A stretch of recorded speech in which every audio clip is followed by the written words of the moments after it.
Yo, what's going on, everybody, and welcome back to the Gurren Otaku Council podcast. As always, I'm your host, Ace. That is my friend McMillian, and today, this is episode 88, where we got the Witch and the Beast season 1 review for you all, everybody, plus much more. But of course, before we get into all that, if you'd like to join me and my friend McMillian as we discuss all things anime and sometimes manga, then please make sure you hit that like and subscribe button, as well as follow us on our social media so you can stay up to date on all things about the council, everybody. With that being said, the council is now in session. Let the meeting begin. Yeah. All right, everybody, welcome back for another week of anime. I hope everybody is doing super fantastic. How you doing today, my friend McMillian? I'm doing great, my friend. How about you?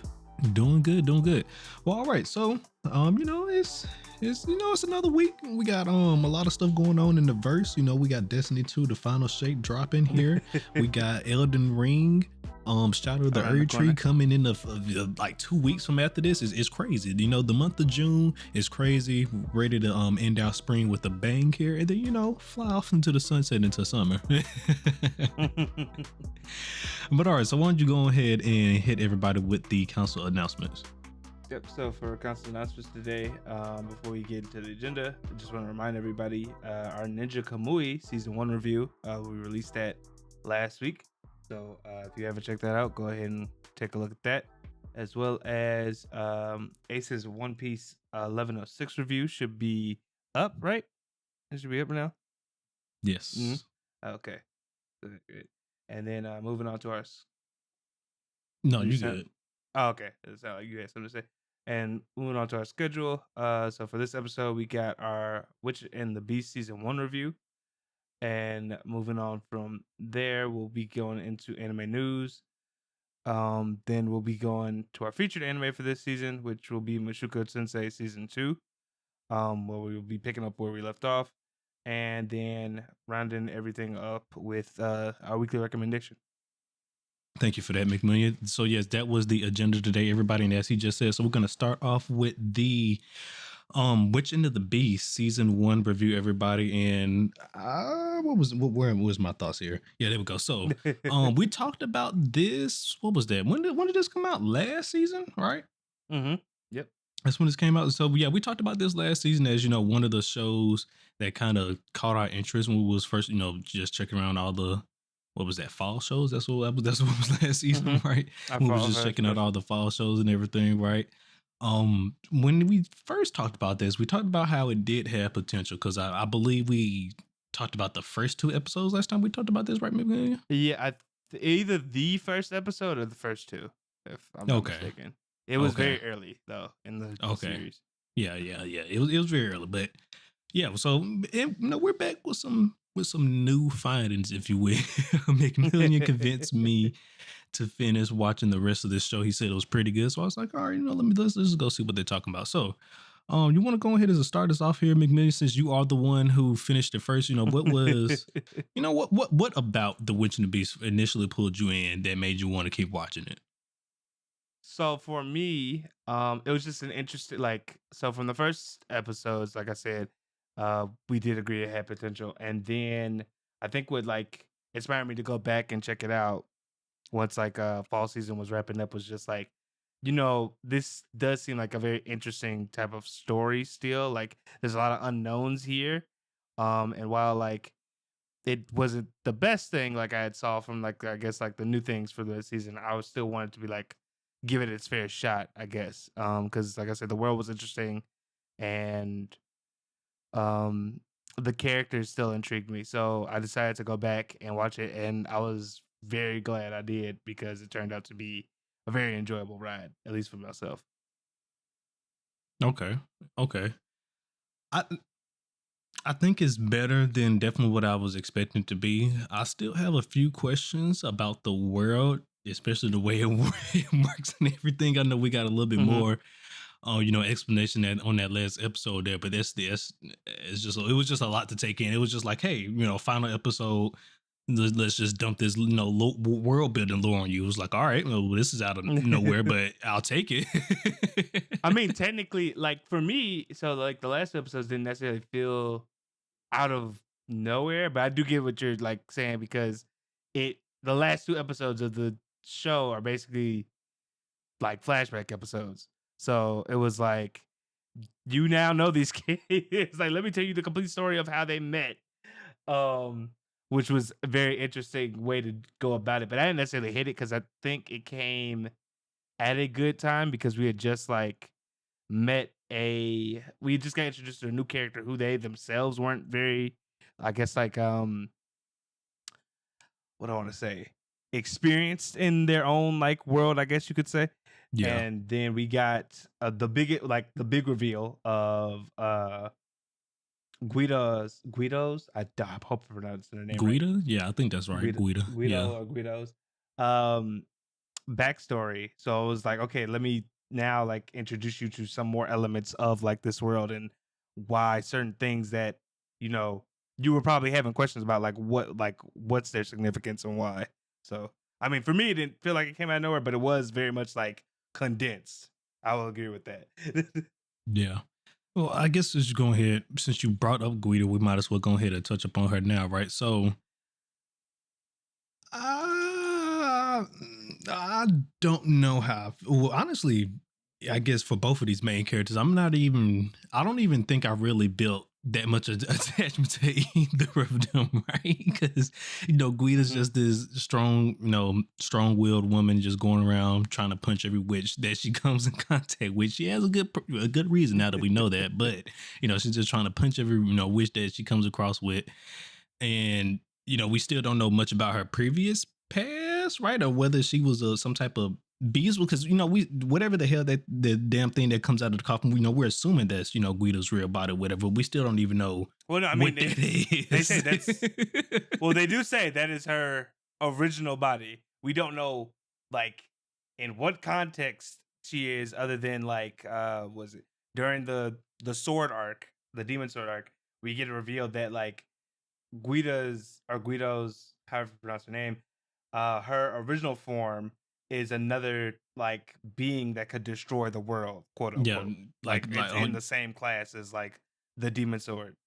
there you go. Yeah, Ashif So was saying, like, it Ashif said something along the lines of, the power to destroy the world isn't hard to find in this world that we live in. Something along something along those when they lines say of those lines. well he said I don't remember his exact wording, but basically it was like it's rare, but it's not unique. That Yeah. was his thing. It's rare, but it's not the only thing. So Guido basically whatever being they are, whether they're like naturally born, magically made, or whatever, they're extremely powerful. And a witch made it so that they could no longer inhabit their regular body. Why? And We don't know yet. yeah, still don't know yet. They had to have some type of squabble. We found out from the conversation between Angela and Guida, right, the first time. And Mhm. we're assuming Guida lost that first squabble because that's how she ended up in the situation she's in now. But yeah, like you say, she's whatever she is, she's powerful enough to destroy the world. And we didn't even get to see, the full extent of her powers, because even with the fight against the demon sword, right, Ashif was like, hey, don't use your right arm. Right. So it's Mhm. even, more stuff like, well, all right, what's up with the right arm? The right arm did look like, the little curse one. So maybe there is Yep. like a curse on her right arm right now, but it's still like maybe her stronger arm, but it's still cursed because we know it is inflicted with what happened when we saw it. It was like purple and stuff and all that. Right. So Mhm. I'm assuming it's still under a curse, but it's more likely still stronger than her left hook. But for whatever reason, she still has more strength that she's hiding, right? Yeah. But yeah, But so I'm definitely basically, interested to see whatever the hell Guida is. I've been enjoying learning more about the origins witches. I think I can't remember how many they said. It was either 5 or 6 at the beginning.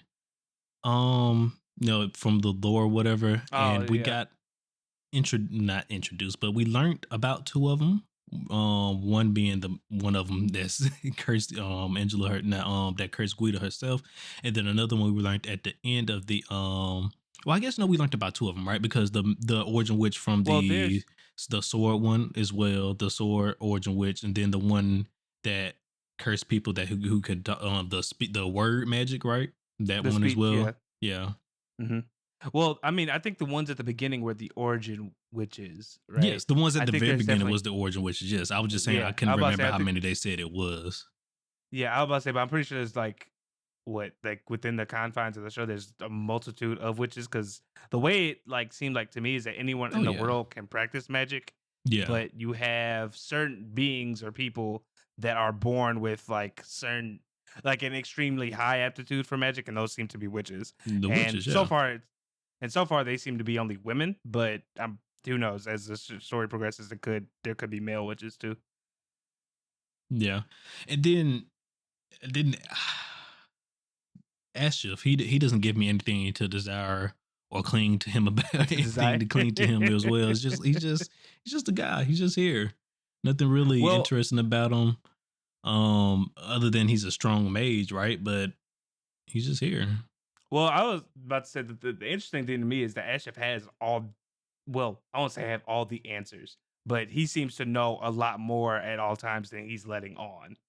Like the moment, like for instance, like how the moment, even like in the moments he first met Guido, he instantly knew like this isn't just some like normal girl. He could very well tell like Well, I mean, she punched through his barrier, so yeah, I mean, it's exactly. But I'm saying, like, but I'm saying he had like the wherewithal to even be like, I need to use magic in this situation to defend myself, other than just like this is just some strong bitch.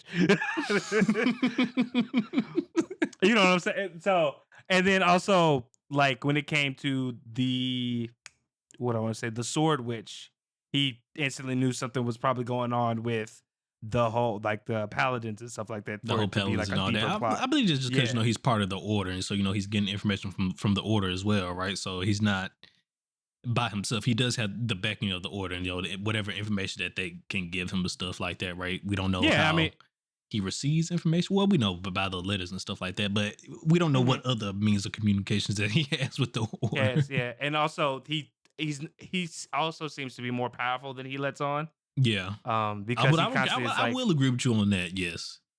yeah, because I was about to say he constantly is all the time like even with like with Guido, he's like, oh, I'm not that good of an elementalist, and then he's shown like to be bending multiple water like spouts and shit, and I'm just like, okay, lying ass motherfucker. Yeah, no, So Ashraf definitely hasn't shown us, all that he can do. He's definitely holding, he's definitely holding some stuff back as well. He might not be as powerful as Guida, but he's definitely, he's up there. yeah, so that's what I'm about to say. Like at least for his character, I mean, I do agree with you. I'm not because he's so aloof. I don't know exactly like where I sit in terms of like what's going on with him, but I will say I do find him interesting because of the fact that like when it comes to him, I don't he's never showing his whole hand.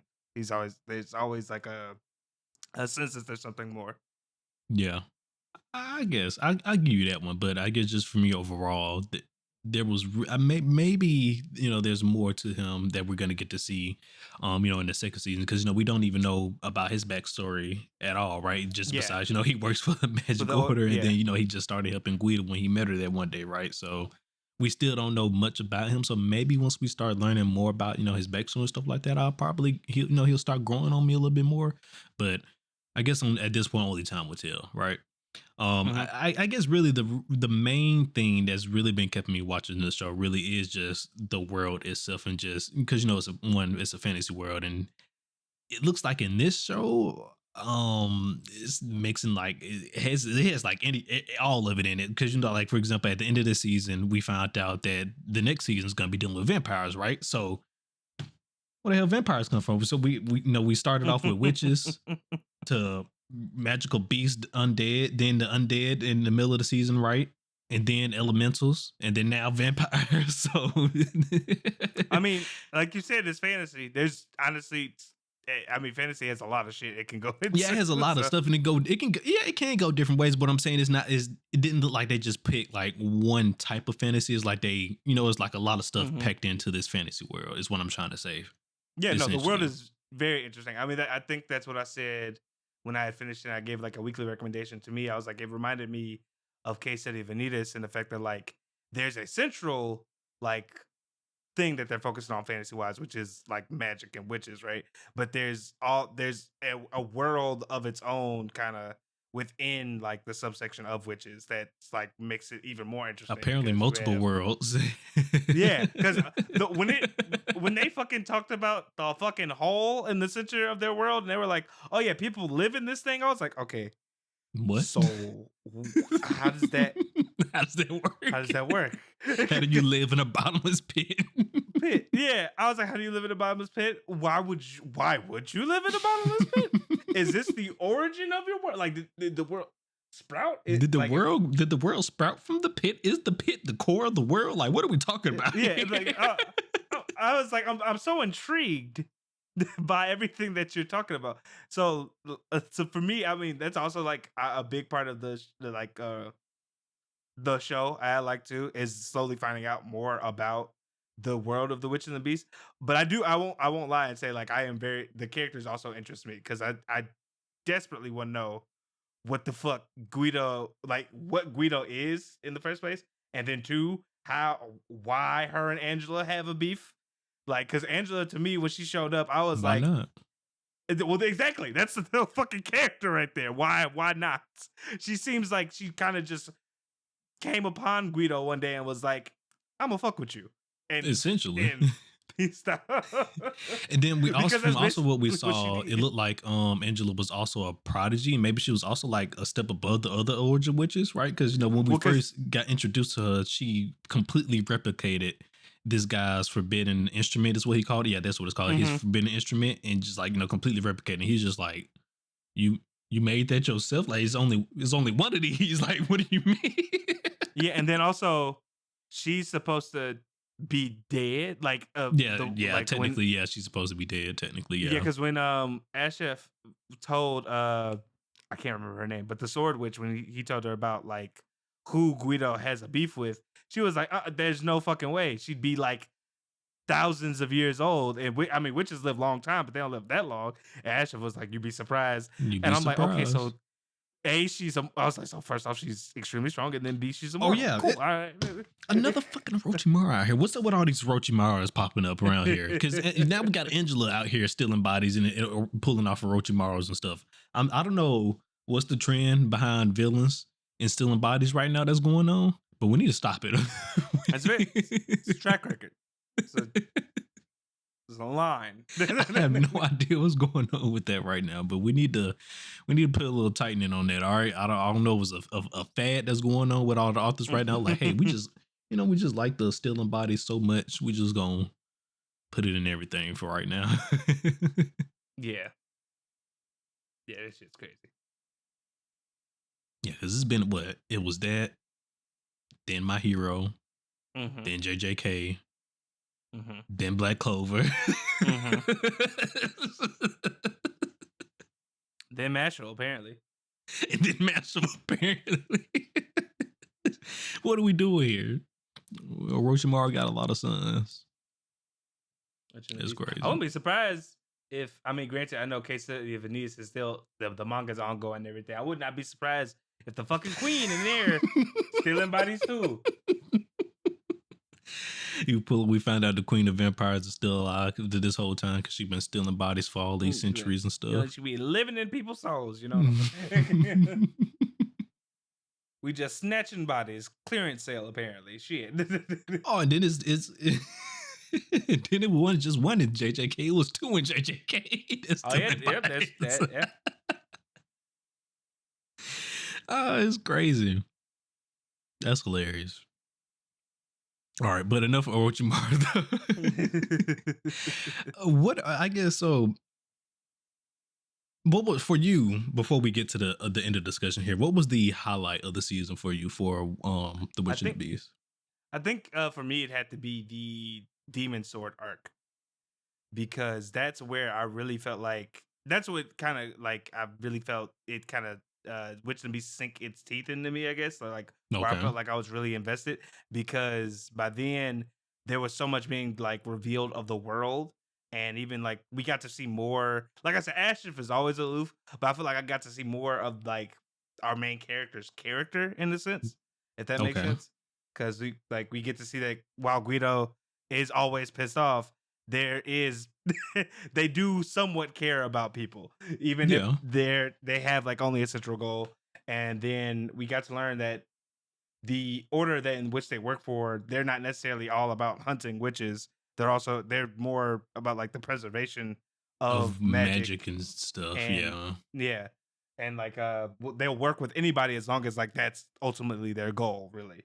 Yep. um And then, like I said, also with in the sword arc, we got introduced to the whole thing with the paladins and the executioners and all that. So that was cool as well. mhm. I would definitely say that was cool. I like that because like the dark side of the paladins, like nobody really talks about that a lot. That's not normally a storyline a lot of the times, right? And Case Study Vanitas kind of did that a little bit, right? As well. Yeah, But like you said, it's just like I was just saying, it's not just something that we normally see all the time. So I love the fact that they brought that up. yeah, yeah. No, that was great.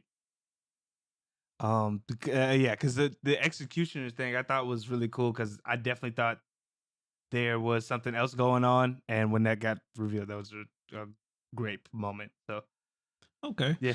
I think I do like the sword arc, right? Because it definitely, I guess, at least in terms of action, it can show you where the series can go, right? But Hmm. for me, I think and you kind of mentioned it too as well when you was telling me to start back watching the show.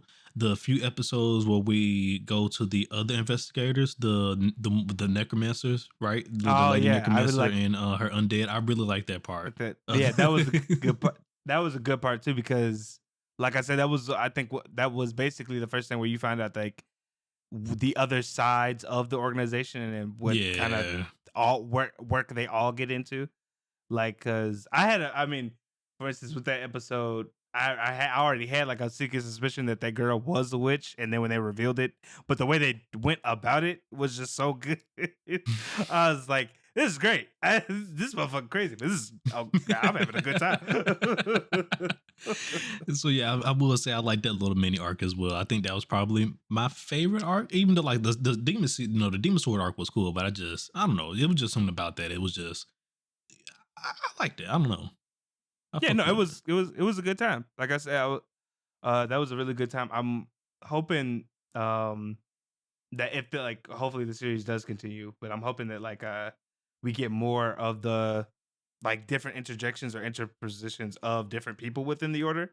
Cause Hmm. I just yeah, like you said, that was a really good time. So Yeah, like if I they give us another little mini story like that, but like you said, just show us a different group or whatever that's in the order, that would be like a great hmm way of like just showing off like the different teams of the orders while also, like you said, staying focused on the main story. That'll be cool.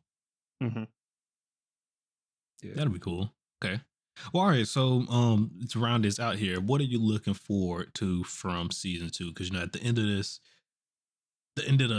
season here, like we mentioned this already, but it got revealed to us that their world is connected to like 7 other worlds via the bottomless pit It that we hmm talked about, which is still crazy to me.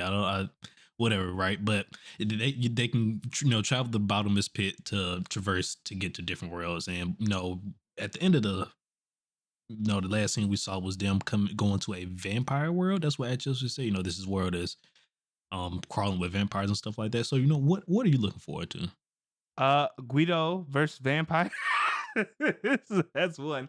But I think for me, it's to see like kind of what I just talked about is I guess like how does the order operate here? Because it already seems like, for instance, they have I don't want to say control, but at least they have ways to traverse the different worlds within the pit. Because like when Ashif and Guido needed to go, the order was the one that provided them with clothes and stuff right before they went in because Yeah. they were like, "Oh, this in this world they're a little bit behind or certain things, so they're like fashion is different, so you got to Hmm. dress like this to blend in." So I was wondering, I'm like, to me that makes me think that they might already have agents there or people working there. So I was like, I wonder what that looks like. And then two, does this world, if this world has like a vampire problem, if it's a problem, could not be, but say if it is, are witches revered here? Like, are they hated, or could witches be seen as like good people here, considering like they might be able to help them with the vampirism problem? Like what's Yeah. the different? What's so different here than it is In on the like world the of surface? witches. Yeah. Yeah. Yeah, I can see that as well. And then also I'm interested in if we're truly gonna spend like a few episodes in the the vampire world or whatever, like what the hell is here that we need when especially like, when we're so focused on witch hunting and all that, why do we have to Hmm. come mess with vampires now all of a sudden? Yeah. What and answers does it hold? and then another thing I thought about, it just came to me, since we got revealed that there's more than one world, hell, Guida's probably isn't from the original world that we're a part of. Like whatever the hell the main thing Guida is, right? She probably no, that's probably not even from their world. That could be from one of the other worlds. Hmm. Yeah, that could be. That's a good point. That could be from the other place. It's still a lot of excuse me, a lot of unanswered questions, but I think the main thing that's enthralled both of us really is just what the hell is Guida, and just wanted to find out more about Guida in Yeah, the but world, really. mhm. Just really Guida in the world. Ashif is, like I said, he's not really that interesting to me. I will say, like you mentioned earlier, he does seem like he's like, he's letting off like he does know more than what he's intending to let on at times and stuff like that. And he's definitely a lot stronger than he's been showing off as well. I will agree with you on Mhm. that. Because he hasn't really had a chance to like Pop off. pop off, and like every time we seen him, he's either like defending himself, and when he was probably popping off, it was off screen, right? So Yeah. we never really got to see Asher really do anything. But only time will tell. But yeah. So 1 out of 10. Go ahead, rate this season. 1 out of 10 for me.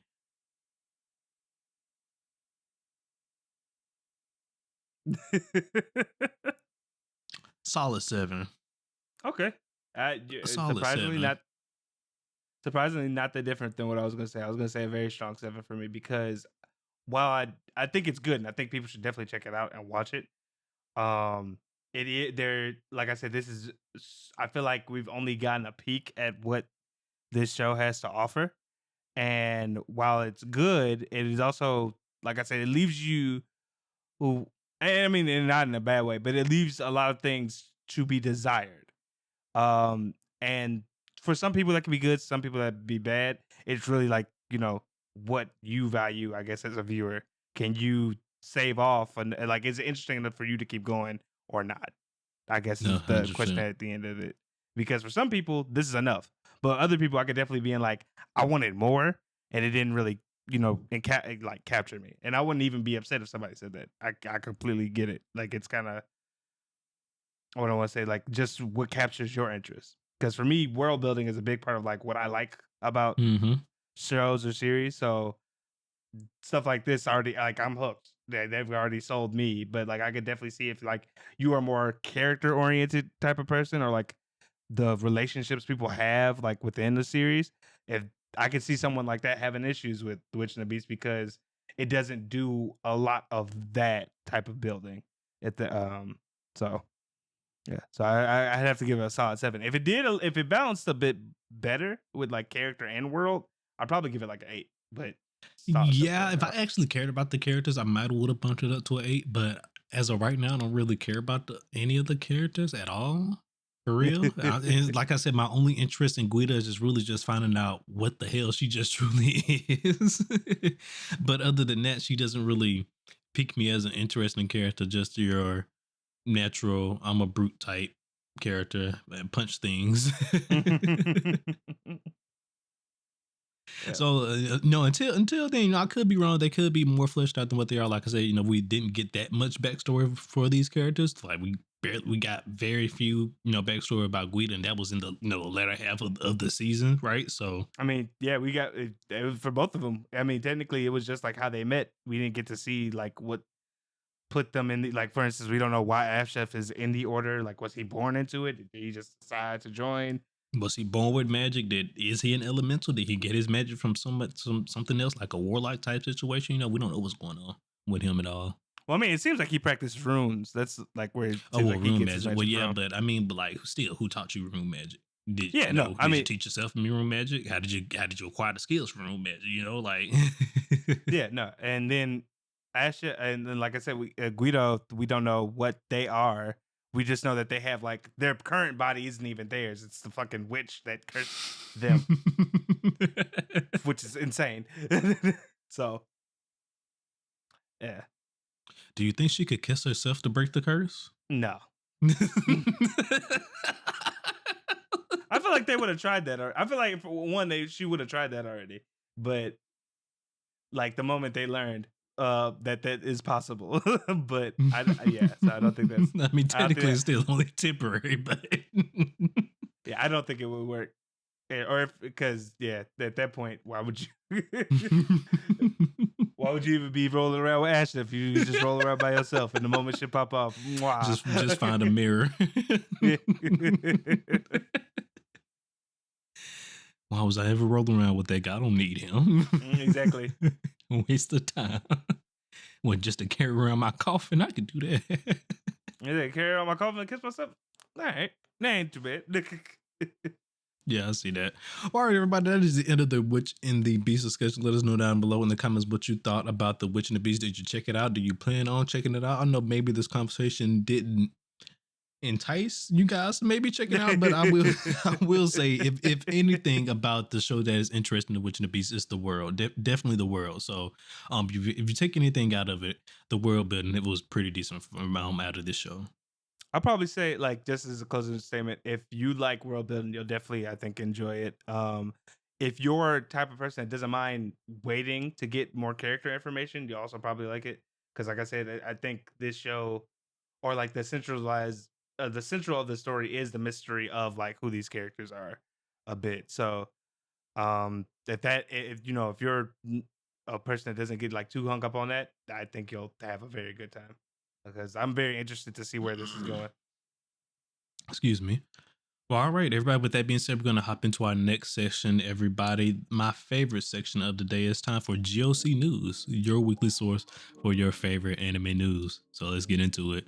All right, everybody, not much for news today. So starting us off here with some, just some general announcements. So some manga news here. Both the Twin Exorcist manga and the My Hero manga is nearing its end, everybody. So the My Hero manga has finally officially entered its epilogue, as well as the Twin Exorcist manga is going to be ended within the next 3 chapters here. So if you're a fan of either one, get ready for the conclusion of both of these mangas. Yeah, I was about to say Twin Star Exorcist. If you're unfamiliar, it does have an anime. I am vaguely familiar with it. From what people were saying, I think when the anime popped off, is that like the manga's a bit is better than what the show basically introduced. And it was fairly popular. I don't know if it like fell off in popularity since then, but it had a pretty strong, I think, like fan base at the beginning. Yeah. And then also, before I forget, for My Hero, this is not the end of My Hero. This is end of My Hero Academia, but the author has already said, he has plans on, at least for another series for the My Hero manga, right? Because the full story isn't over with. He claimed it was this the author, or was it him or Black Clover author that he was talking about he wanted it to be as big as One Piece? It was one of these crazy motherfuckers who said that. I think that might have been Black Clover. That sounds like Black Clover's author. Even though both the series I think are close to their end, because I must say the one thing that the My Hero author did say, that even though we've entered our epilogue, there's still quite a bit of story left to tell. So it won't be done anytime soon. Like you apparently still got a while to go. Yep, and then whenever that does officially end, just get ready. He'll probably, I'm not sure how long it will take him to get ready for the next, the sequel to My Hero Academia. But if the manga ends this year, right, Jay? What do you think? We think we might get some new information about the next year, the next series, December, something like that? Probably, because I'm just saying, like, the turnaround from Naruto to Boruto was pretty fucking fast. So. It was. That was kind of wild. Was kind of wild. So I'd have to imagine if they're if they do a sequel series, it'll probably be then. But I know they're also, I don't know if Vigilantes is done, because did you know there's a My Hero spinoff called Vigilantes? I did not. Like, yeah. So I think the full title is like My Hero Vigilantes or whatever, and it's a prequel to My Hero Academia. Okay, that's interesting. About different characters. so there's like, for instance, you get to see some of the teachers when they were younger, Okay, basically, gotcha. and stuff like that. So I think that, if I'm not mistaken, the author of My Hero does work on that. So there's still that as well. I believe that's ongoing. Okay, so well, even though the manga is ended, there still may be a spinoff that could or could not be still going on right now. We'll have to fact check that. Yeah, because I'm not 100% sure if Vigilantes is finished or not. Yeah, we'll have to fact check that for you guys. But yeah, regardless though, My Hero Academia is coming to an end, but this is not the end of the My Hero franchise. There will be more, so definitely. Even when the manga does come to its conclusion, just make sure you stick around, because like I said, that's not the end of the franchise. Yeah, but also be careful because it's what. Oh, but yes, that too. Motherfuckers do not care anymore. Unfortunately, they do not. Then, you know what? Now that you mentioned it, that's a good thing to point out. Everybody, yes, be aware of spoilers. I didn't even think about that, because the manga is coming to an end now. Spoilers are probably gonna be on the rise, so definitely be careful out there. I didn't even think about that. Because people don't care. People will just say shit into the wind. you are absolutely right, and I'm glad you brought that they up. Don't say shit for the group chats no more. Nah, they be online. Twitter is the group chat.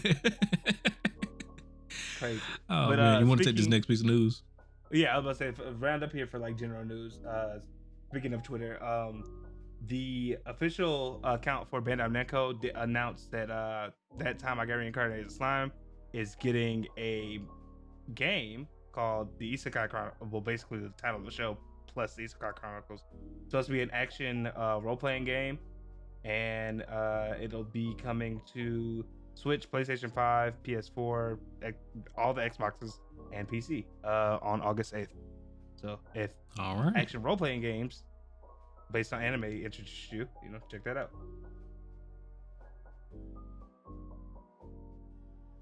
Nope.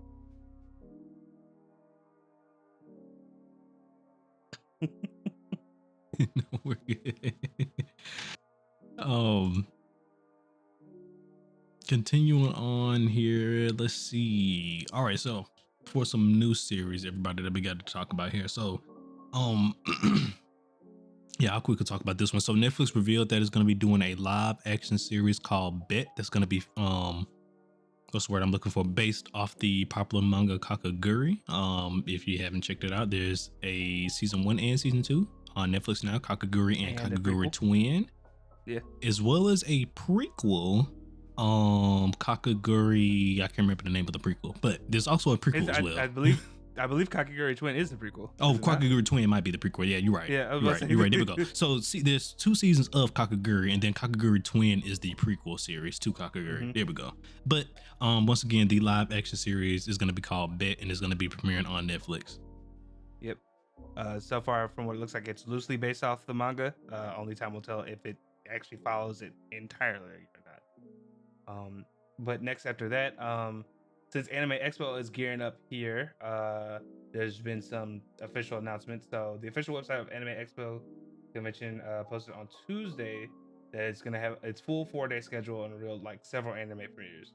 The following shows that we're just about to mention, some of them will be coming out on July 4th. That will be Witch Hat Atelier, Tower of God, and a new Terminator series by Production IG. Personally, my favorite thing from this one is Witch Hat Atelier. If you go back, I don't even know to what episode, I was pulling out Witch Hat Atelier manga. So your boy is very ready for this show to come out, because it's I don't know what episode that was, but it was definitely one of those manga recommendations that McMillian gave a long time ago, everybody. And now and he did say, if this manga ever get an anime adaptation, be ready, and it's finally happened. So McMillian has been going crazy. I know he's excited for it. I'm just excited for another fantasy anime. So, there's that. But yeah, so Anime Expo, once again, Anime Expo is gonna be premiering. It's scheduled for July 4th to July the 7th. If you're going to Anime Expo, hope you guys have a great time. But of course, we're gonna be covering all the news from Anime Expo like we always do. We'll probably wait till the convention is over and then talk about all the news that was revealed at the convention. But as always, once we get the news from Anime Expo, of course, we're gonna share it with you guys. Yep. And then last but not least for news, this is just upcoming / future release, but we don't have a date for this yet. But for those that may remember the Batman anime film that they tried to make, I believe that they made. I want to say that was back in like 2020. They're coming out with a sequel called Batman Ninja versus the Yakuza League. The Yakuza League. Jeez. There we go. Pronounced right. From what it looks like, this is, like I said, this is going to be a sequel from the Batman Ninja film. For those that may not know, Batman Ninja was a anime project from DC that featured Batman getting reincarnated into a feudal era Japan, him and the Joker, and then fighting there. So it seems like they're going to be continuing with that storyline.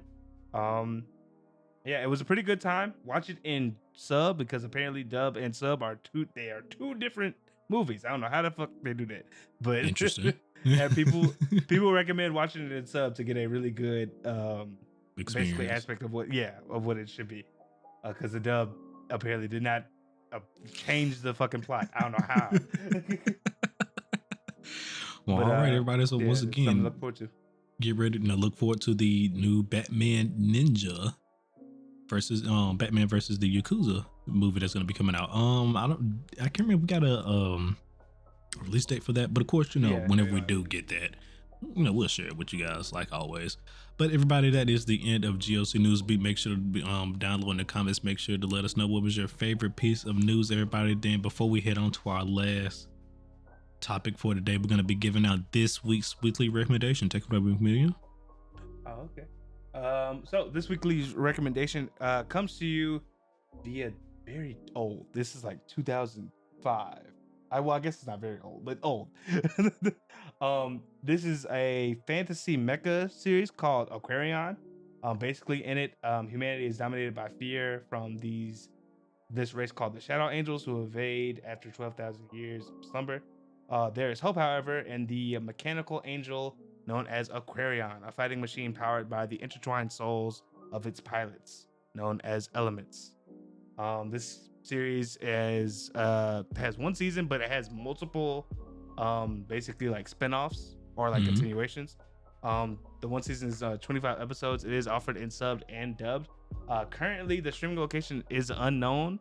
If you look it up, it pops up on Amazon, Crunchyroll, stuff like that. Funimation owns the rights to it, so I'm assuming at some point it will appear on Funimation. I mean, on Crunchyroll.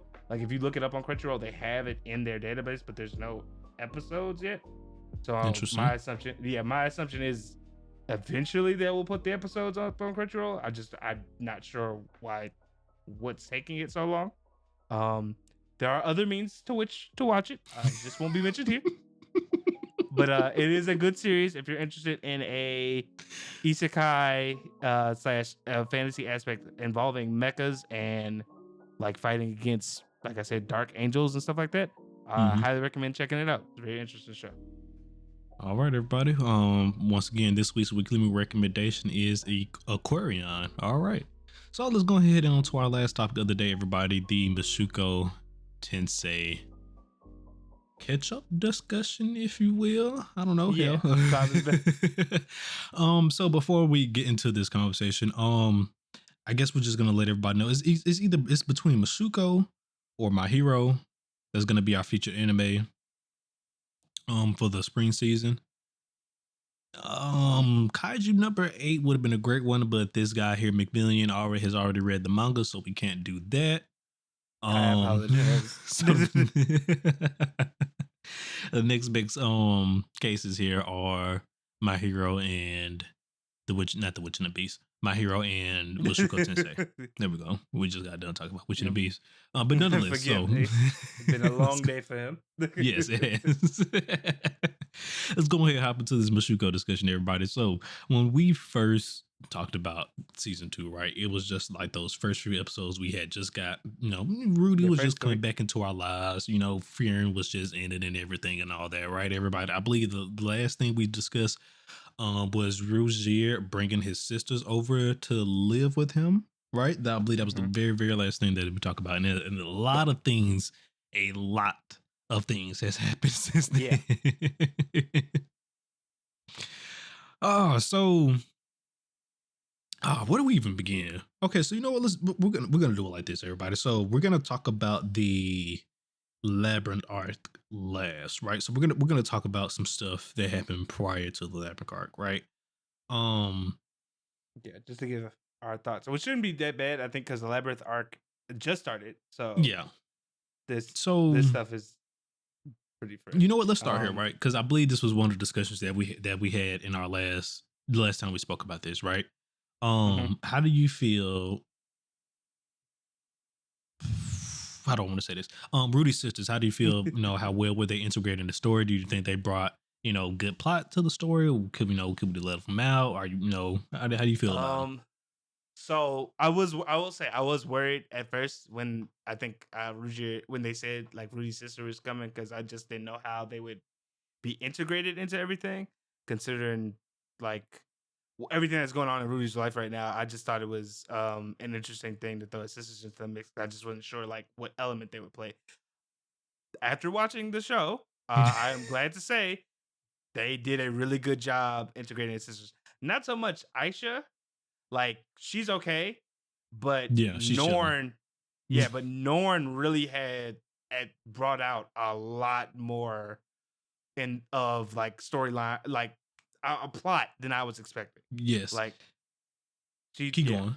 No, they I'm did a sorry. You great keep job. going. I was just gonna say they did a great job with her, like There that. we go. No, yeah, I 100% agree with that as well. And before I forget, I also wanted to say, um, you tried to talk shit about me last time, but the statement I made is still living up to be true. Our boy Rudy is going through a I phenomenal character development arc well, right now. All right, I feel even like though you whoa, being whoa, a whoa, bit whoa, harsh. whoa, whoa, whoa. Now he had that one blemish in the earlier season, and you trying to tarnish my boy's name for the whole I wasn't trying to turn season. it. I'm just saying that's what we started with. That's what we started with. That's what we started with. We didn't That's start what with we that, want to all start right. with. We didn't start with that. It was just it was just a little out left field, all right. But that has been rectified, though. Not gonna do my boy like that. But yeah. So no, I agree with you though. I love how they integrated Rudy's sisters into the story. Like you already mentioned that Asha's fine. Um, kind of wish she would still want to be something other than just Rudy's maid, but I guess I kind of understand. Yeah. You understand it, seeing who her mother is, right? But nonetheless, right? But like I said, the whole Norn aspect that was amazing. Just the whole because everybody because we didn't even really get to see this part of about it, right? So we go through this whole story arc with Rudy, with the school and everything. Everybody's living, looking up to Rudy and how such great mage he is, and then here comes Norn. All these people like my brother. Why? Fuck this guy. What do you like? Yeah. What? Like he's not. Which Everybody's saying he's great and everything. He's not great. Like what? which is such an interesting thing because it's not like so. For instance, I don't. If you're a viewer of it, you kind of already know is an interesting character. He's very much like not 100% a guy you want to be like completely in the corner for, but at the same time, he's not like a piece of shit character, right? So it's just very interesting to be reminded of Rudy's like Rudy's interaction with Paul and Norn Yeah. from Norn's eyes because we understand what happened with Rudy and his like and Paul and like why it happened, but that was water under the bridge until Norn shows up and I'm like, oh yeah, that would definitely affect someone her age like that. Like that I was like that's such a I was like it's you don't normally get to see stuff like that after like the fucking first initial episode is gone. And they Hmm. brought it back and they did such a good job at integrating it into the story. Like, Yes. yeah, And, it was and then essentially how I love the way how they basically told the story, but basically the situation that Norm was going through and how she was depressed and everything was basically the same situation how Rudy was in, in his past life and everything, the simulators and all of that. And he was, he started to talk about, how his brother actually came to him, and tried to talk to him and things of that nature. Right. And he was just, kept asking himself, what would my brother do? Or, oh, this must have been how, my brother felt like He that if I felt. only just opened up to him and stuff like that instead of, pushing him away. It was just so beautifully done. I loved it. Yeah, like one of my favorite aspects I think of like the episode in which they tackle this is when the beginning of the episode when Rudy comes to the class and he's like, my sister won't come to school, she has to be being bullied. Like he goes immediately like nuclear, it has to be the worst option, and he intimidates the whole entire student body of her class and her teacher. um and like just and then that's where he learns like, oh, the reason she's like this It's is because of because of me. me, is because of me, my reputation, and I there's nothing I can really like do about that. And it was just such an interesting like dichotomy, because it's like Rudy's done his best to be a good person while being at school, really. Like Hmm. he hasn't tried to cause trouble. It follows him, but like I said, he really kind of tries to avoid it. And then but that in itself was hurting someone he really cared about. And he was like, Which is who am I crazy because like when you just mentioned like how is me doing good deeds hurting somebody that I care about care when you about? really think about it, it's just wild. But like I said, now that when watch the story and understand what was going on, it's like, oh, okay, oh wow. this, Yeah. this is crazy. This is great. Yeah, and the really cool aspect about it was like, besides that, is the fact of like him having to come to terms with like how you said how his brother, how in his past life when this happened to him, he didn't want to hear anything and he kind of just gave up, and he was like, how do I make sure this doesn't happen To on the my reverse sister, end? yeah. Am I even like the right person to be saying this, like, talk about this stuff? Because I myself, I didn't, I didn't reciprocate it. Like, how does that work? Like, it was just a very, I don't like the way they knocked it out of the park, really, Yes. in a way I did not expect. Yes, and then let's go ahead and head on to the second character development section of Mushoku, right? That happened before we left the school, right? So, what is this? What is this young lady's name? I cannot remember this young lady's name, but she was with the Dragon God Orsted though, right? Oh, When we first Nanahoshi. met her, there we go, Nanaoshi. This is the lady we first met. Well, not lady. This is the girl we first met Girl. when Mhm. we first met Dragon God Orsted. She's at school with us now, but she's trying to get back to her world, just like, well, not just like Rudy, but she's from the same world Rudy Really is is. that we found out. They're both from Japan, right? But the crazy thing that we really got to see from this episode, not this episode, this season, right? And we really don't get to see this a lot in isekais, right? But like, what would happen if you get transported to another world, but you want to go back to another world? Like, you don't want to stay in the world that you got transported to. Like, we don't really get that story in isekais a lot, and just to Mhm. see that, I don't want to call it a crash out, but I'm just gonna say it. I See mean, that crash out from Naoshi when she was just flipping like, "Oh, I can't get back to my world. Like, I hate it here." And then it was just crazy because like when you really start thinking about it, like, okay, like, yeah, like, okay, Rudy got reincarnated into this world, like he died, so that's one way to look at it, right? So he didn't really, he mhm. might have regrets or in stuff that he could have left from the other world, right? But no, his life is finished in the other world. He died. Yeah. Now Naoshi, on the other hand, she didn't die. She got displaced. She got teleported, right? So and she, from the looks of it, she also had I mean, a very well life. Looked like she liked her life, right? I mean, she's trying to get back to it, Yeah. so had to been I'd assume. well enough to some point, right? And just to see her just break down, just in tears and just pain and anger, just like, I want to get back to my home. I hate it here.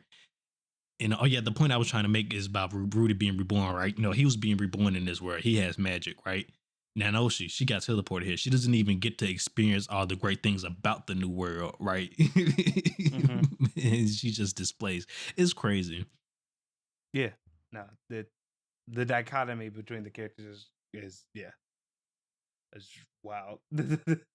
Cause yeah, I would lose my um, mind. Imagine getting teleported to a world full of magic and you can't use magic, my nigga. yeah, especially as a fantasy fan, like she's not even that, so it'd probably be 10 times worse.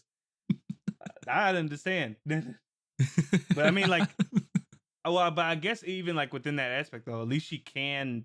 still somewhat affect the world magically because that's what they helped her, recreate like rune teleportation runes and stuff like that, and she was able to transport stuff from Japan to America, and she's doing her tests. I mean, not Japan to America, Japan to the world of Mushoku Tensei. Mm-hmm. So only time will tell with that. But to get to the other big development, somebody's gonna be a dad. What? Yes, our boy Rudy. Yeah, I guess it's yeah. I mean, this is worth mentioning. Yeah, I mean, our boy Rudy's starting a family. Why would that not be worth mentioning? That's in my opinion, that's such a big thing because it's just like,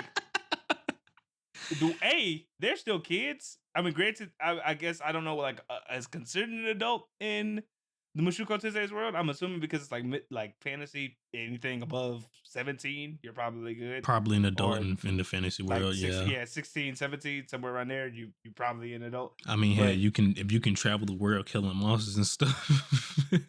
hey, you're probably good. So I've really starting a family with Sylphie.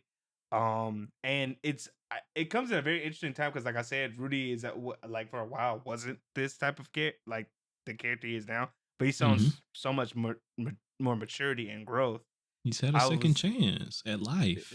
Yeah, I mean, but what I'm saying is like, so to was it? You compare it to the person he was in like the first season to now, it's just like crazy exponential growth.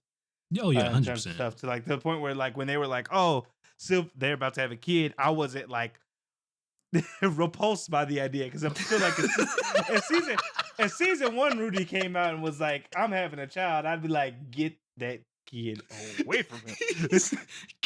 Get that nigga out of here.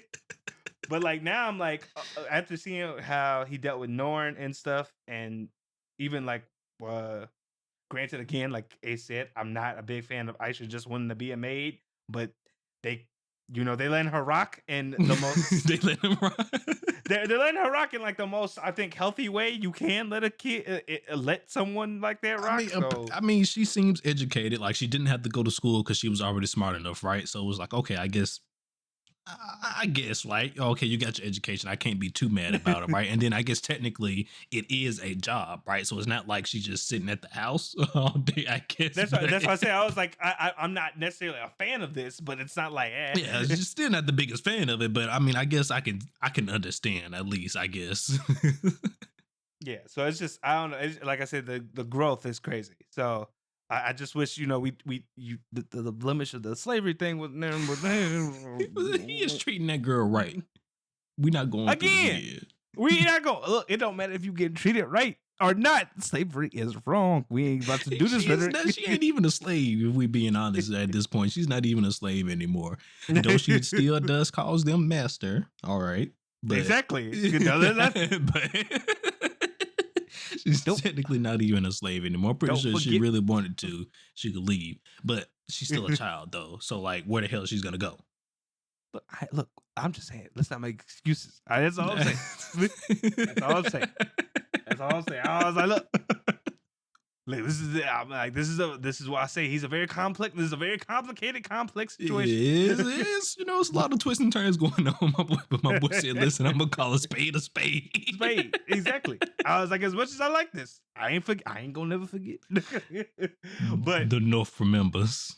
To bring it back home, with this announcement of a child on the way, we also get bad news because almost immediately after Rudy finds out that he's going to be a dad, we get a letter from his dad, Guis.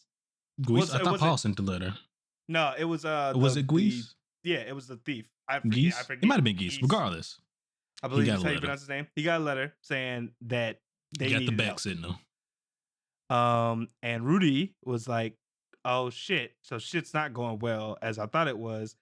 And almost immediately after that, we get to see the man god again. And I don't, I'm gonna put it plain and simple, I don't trust this motherfucker. No, the man god definitely, even though he has been helping us out here, it's something about, we already know it's something about the man god, right? Because first of all, you already one of the the seven gods, whatever, right? That's in this verse. So there's already something that's going on with that. Mm-hmm. Two, Dragon God Orsted don't like you for some reason, and that man done murdered me. All right, so what you got going on with him? Exactly. What's going on here? What's the full story? And I feel like that was even driven home more so in that episode, because it was like he refused to tell Rudy a yes or no answer. To the Yes, point, and then even on top of that, some things I didn't even mention, right? I forgot about because I don't even think we talked about this. Back in season one, Rudy Dragon God Ostrad mentions, Rudy, he's like an apostle of the man god, right? So that means there's probably more of these motherfuckers that the man god is out here talking to, right? There's no telling what type of convoluted scheme this man got going on right now.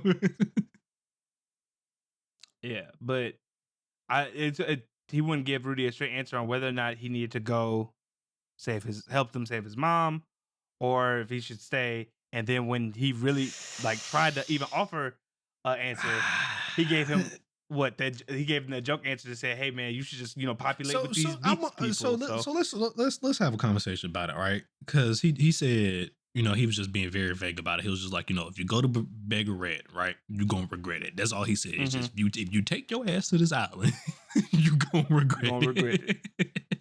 And I guess we kind of got a little bit of foreshadowing like what that regret could kind of be, but that could also been there to like kind of throw us off as a decoy, right? So like for example, like how their foreshadowing was what the regret is that he's gonna miss the birth of his child and stuff like that, right? Yeah, but with the way the man god is going on and stuff like that, it could be something totally different besides the birth of his child. Something probably worse. Yeah. All I have, but all I have to say about that is like the biggest issue is probably like how he approached the situation, because Rudy was being real serious. And the man guy was just like, you're gonna regret going, you're gonna regret not going. If you do stay though, you can have babies with one of them beast girls during maiden season. And that was wild. Like what? Like what does this even come? Like first of all, so now if I stay, I also get to have another child. Like what does this even come from, man, guy? Like what are we talking? Exactly. What is going on? you playing right now, and I don't appreciate that. So that was crazy. But ultimately, Rudy does decide after Norn begs him, which again a scene that tugged at my heartstrings. He decides to go help his dad's group find his mom. That he did, which I thought was, and I really, there's something so interesting about like that as a choice, because it's like I really got his struggle on this one, because it was like, do I miss out on the birth of my literal child, or do I save my mother, the person who raised who raised the kid, like it's me into the world? Yeah. And it's like a crazy thing, because and also not to just mention, he just got like stability. Yeah, and then on top of that, like you said, he was also having that vision of like having his family together as a whole and everything. Like when he got his sisters with him and all that, he could envision that. And so I think that's also one of the things that pushed him forward as well, because it was like, well, if I don't have my mom, then that's part of that misses a part of my my family vision that I've been seeing. So there's that, I guess. But yeah, at the same time, but the birth of my child though, right? So that only happens once, right? But tough decision. But at the same time, hey, if you gotta save a life in order to let another life live, why not go take that route, right? Yeah. I like I said, at the end of the day, I think if I was in Rudy's shoes, I'd probably choose to also help, because like it's not like Sylphie Ed wouldn't have people with her. Now, granted, it sucks because you're gonna miss the birthday of your child, but like there's a guarantee that these people are safe, while I know for a fact that the other people absolutely are in danger. My help. Yeah, and they are in danger. Yeah, like you said, you said it the best. Like the people, my family at the school, they are a lot more safer right now than my family on the Demon Continent that's going on, and that's the situation that's going on over there. So I'll leave, my family, part of my family here to go rescue, the other half of my family. It's a hard decision as well, because like, especially like you said, do he, even though that is his family, it's like you just said, he had already just like, stabilized his life and everything. And, he's starting his own life and all that. building his own family. So it's like, do I really want to go risk my life to Hmm. go, even though this is my family, do I really want to go risk my life to save my family when I have my family here? Yeah, especially when you know there's like, I mean, you got fucking visited by a higher being that said, "Hey, if you go, You gonna shit gonna regret pop it. off." Yeah, like Yeah, I understood his hesitancy because I'm pretty sure like some people were like, "Oh, that's not even a hard decision. I'd go save somebody. I'd go save my people." But it's like, I think it's just a really good example of like when you become established, like you yourself as a person, it's hard to also like you have to make those risk hard choices giving all sometimes that of up. like, Yeah. yeah, Yeah, like you said, because I mean, this technically the decision he did just make could risk, all this stuff going on right now. Because even though technically, we want to say that the school is safe, but ultimately, he's not there to protect his family at the time, right? So if anything could happen, yeah, right? But anything happen. but As they proven, are in safer places than most places though. yeah, So uh, there's at least the comfort of knowing that. yeah, I was about to say, as proven by the man of disaster, anything could happen. Legitimately anything. At any time, it doesn't matter. Oh man, I bet there's probably gonna be. You think there's gonna be a war arc to end off the series here? That's what we're building up to. What? But who would they? I don't know, like whatever the hell the man god is doing. I don't know. Oh, like a war against. Okay, I mean, I was about to say like I mean, right now I don't know who they'd fight the war against other than potentially the man god, but yeah, I mean, I wouldn't be surprised if it ends in some big type of like battle or something like that between Rudy and potentially the man Because like god or what? some of the other. Because I'm assuming whatever conflict he has to deal with next is gonna come about during the time he's saving his mother, right? I assume so. Uh, Yeah, so potentially. Like I whatever mean, pushes the plot forward is gonna happen during the labyrinth arc here. yeah, I would assume so. I don't think because I'm just saying like what this episode, the episodes that we're doing with the labyrinth arc are like in the 20s for this season, I believe, if I'm not mistaken. Like, or like hits the 20s around that time. So I mean, that's wrapping up a season, baby. So like, something about to happen. Something about to happen. We about to find out what that regret is sooner or later. Hmm. Oh yeah, because we only had one turning point this season. We still might be due for one more turning point before the season ends. Yeah. So only Oh, time that's will tell. crazy. Uh, But That's crazy. But all right, but you know what? The labyrinth arc though, right? So yeah, I'm about to say that's the to beginning of the to end off labyrinth. this discussion here, our boy has finally made it to a Beggarette using secret teleportation runes that's been laid across the land. From an old war they said, from the book they discovered, right? Mhm. Um, or not the book discovered. The book was in the library at the school from the But yeah, book he that took from Nana. the school. I was about to say Nanahoshi gave him the was it the documentation on the Yeah. teleportation circles. Yeah. Well, in another, we might actually now that I think about it, we might end up meeting Dragon God Orsted at the end of this season because one, that book that, like I said, that book Nanoshi gave him, I don't know if it has anything to do with him particular, Well, but she did we say. do know that he used those he knows about the all the teleportation rooms and stuff like that because he Mhm, found his clothes in that room that they ruin that they went to when they first teleported, right? I think so. So Yeah. hopefully he's not in the area. Maybe there's just like some old stuff that was Well, left I was about to, behind. well, I was about to say there. It's a kind of a throwaway line, but Nanahoshi when she's giving Rudy the thing is that says he used these. Um, and so I was like, oh, she must be talking about Dragon God Orsted because that's what she used to travel with. Yeah. So I'm assuming he might not. It could be the chance that he's in Baggerit, or it could, or that he's elite. I mean, he's using the circles, so at any point in time, he could potentially pop up and be an issue. And being So this shit. Oh yeah, and then if I'm not mistaken, because it looked like the seals that they broke, there was like dragon statues and stuff. When I can't remember or like a dragon insignia or something like that. I oh, you believe mean that's like why also when made me think Dragon God Orsted might pop up with the when they were going teleportation to runes and stuff like that. When when they they were went going to to the Baggerit, yeah right? when they was going to Yeah, Baggery, yeah. they did look the area that he dispelled did have like dragon statues, I think, if I'm not mistaken. Interesting. Um yeah, so eh. But after much travel, we finally get to see Rudy reunite with Paul, and this time it's a happy reunion instead of a. Somewhat happy. Well, I mean, like they spend the night together, they joke, they have inappropriate conversations about Paul and Aisha's mom, which I was Oh like, well, yeah. what Well, I mean, well, they also, he also learned about his mentor, his master missing, so he wasn't too thrilled about that. But Oh yeah, that's why I but I was said saying somewhat like it's a. happy. I'm just saying. I guess in comparison to the previous reunion, Oh very yes, much. yeah, a lot more lighthearted, definitely. I ain't beating my dad's ass. You know what I'm saying? Definitely a lot more lighthearted. I would just say it just wasn't, completely happy, right? We're still rebeating each other under dire circumstances right now. Still gotta find my mom. Still gotta find my teacher. Found the teacher actually. Well, I mean, by the end of the show, yeah, by the end of this episode, yes, but as you were saying, very dire, and it was interesting because I was like, I said there was such a, and when they meet up, it's such like a interesting disposition because it's sad, and then it kind of like switches to happy, and then it switches to sad again, because it's like, yeah, Paul is depressed because he's like, if I was a better like warrior or whatever, my son wouldn't have to come out here. I wouldn't, all this stuff.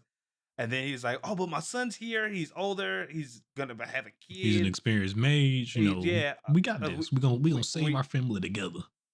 We got this. Oh, Rudy, by the way, the girl that you probably are like also in love with, your master, she is, lost in the labyrinth. She's potentially dead. Yeah, potentially dead. Okay, now Rudy depressed. And then then Rudy takes out his book that talks about teleportation circles, and lo and behold, it's the guy who fucking traversed the labyrinth before. So it's like, yay, we have even more answers. We got the answers.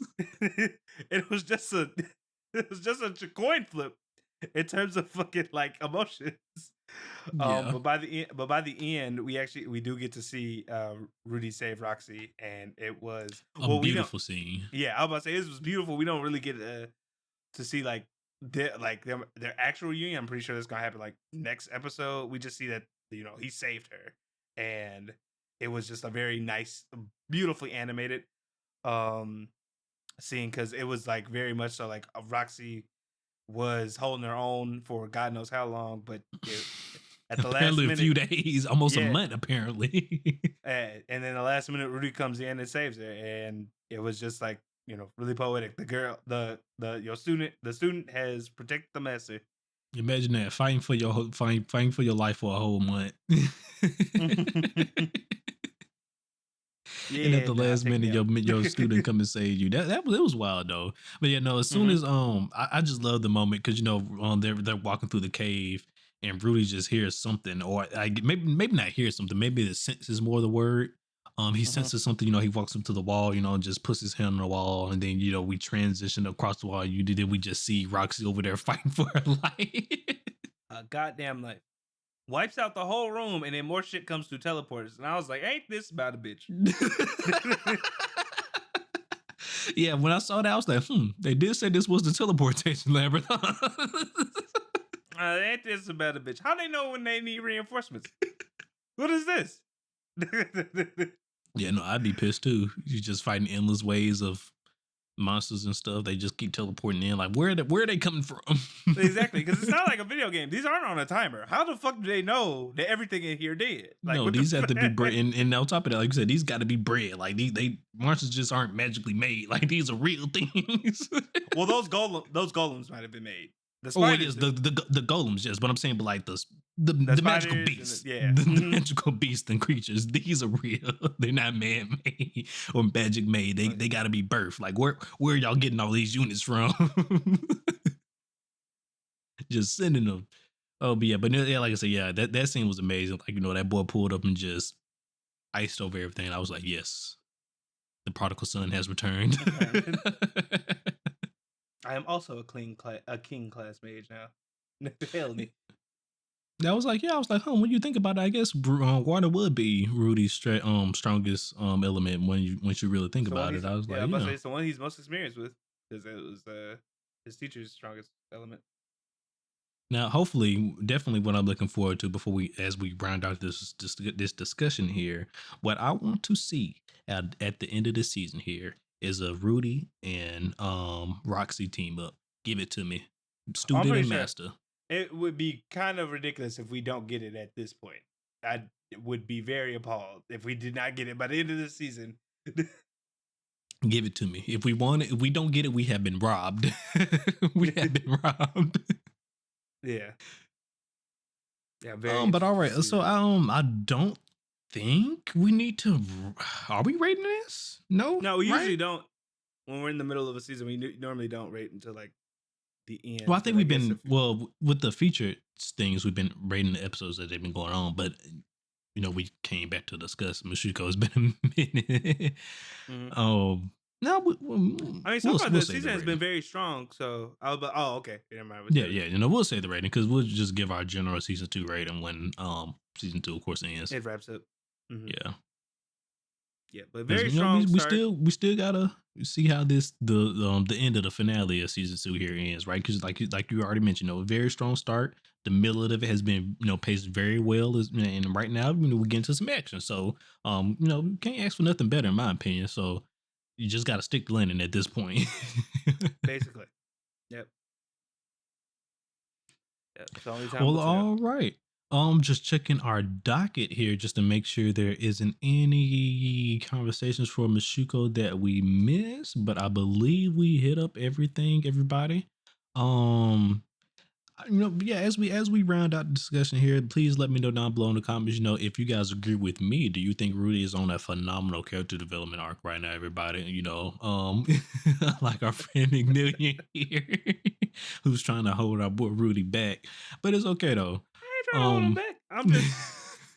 I just acknowledge that also that this is a very complicated character. Like he's had a lot of growth. I don't want to diminish that, but also the sins of Rudy are they're long. whoa. Okay. Like this ain't just because you act good now, don't erase the shit you did in the past. He That's all said, I'm "Don't." saying. Well, all right, everybody. Well, McMillian, why don't you go ahead and take us on out here, then? All right, guys. As always, appreciate you for watching this last listening. If you want to stay up to date on all things about the council, please consider following us on our social media. That is at Gurren Otakus on Twitter and at Gurren Otaku Council on every other social media platform. For those of you watching us on YouTube, please hit that like button, that comment some stuff, and subscribe. So you can stay up to date for all our episode releases. And if you want to be as up to date as possible on the podcast episodes, please consider following us on our audio only platforms, as well as leaving reviews and sharing the episodes there. It really helps us grow, and we very much so appreciate it. With all that being said, guys, continue to enjoy this season of anime. Hopefully, you guys are enjoying Mushoku Tensei as much as we are. If there's any other shows that you want to tell us about that, maybe flying under the radar a bit, let us know down in the comments. But with all that being said, guys, this is Gurren Otaku Council saying meeting adjourned. Peace out, everybody.